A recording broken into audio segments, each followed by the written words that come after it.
The War in Heaven, Michael versus Lucifer.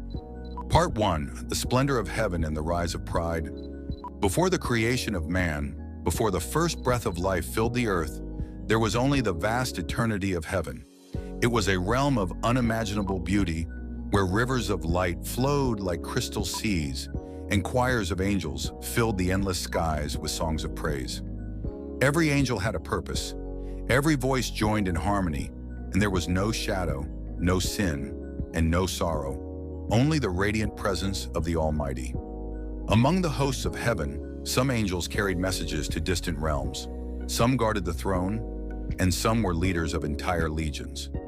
And among these leaders stood one who outshone them all: Lucifer, the light-bearer. Lucifer was no ordinary angel. He was created in glory, adorned with jewels and light beyond imagination. The prophet Ezekiel describes him as the seal of perfection, full of wisdom and perfect in beauty, clothed with sapphires, emeralds, topaz, and gold. His very being was like a living instrument. His voice was music itself, echoing through the heavens with melodies sweeter than any song mankind would ever know. When he walked in majesty. When he sang, the skies trembled with awe.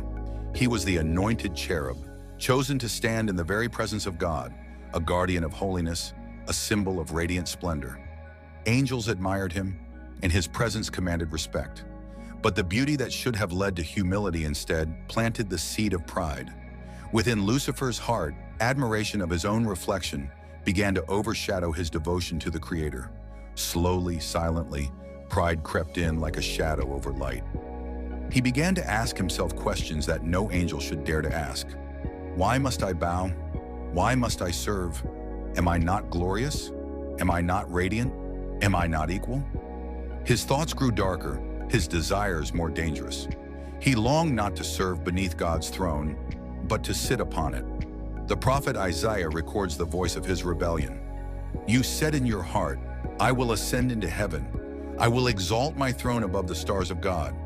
I will sit upon the mount of assembly. I will ascend above the heights of the clouds. I will be like the Most High. In these words, pride reached its peak. The first sin, born not on earth, but in the very courts of heaven itself.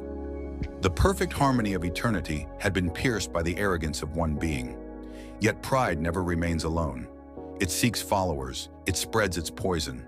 And Lucifer, with his silver tongue and captivating presence, began to whisper to other angels.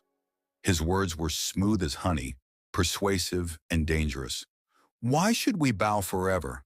Why should only one rule above us? We are glorious, are we not? We could share in the throne if only we dared to rise.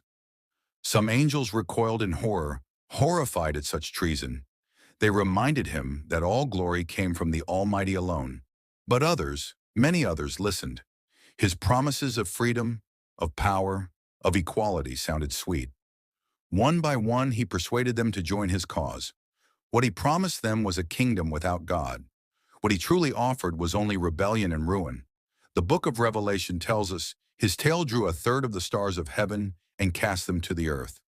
A third of the heavenly host, countless angels who had once sung songs of worship, were now seduced by pride, deceived by rebellion, and lost to darkness. Where there was once unity, division now spread. Where there was once eternal harmony, suspicion now grew.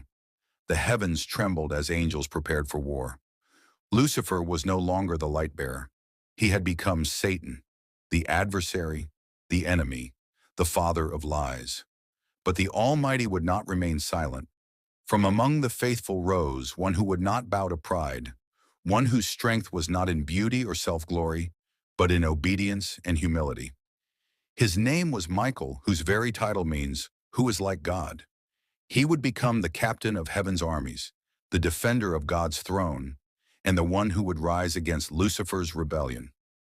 The harmony of heaven had been broken. The light-bearer had become the enemy of light, and the greatest war in all of eternity was about to begin.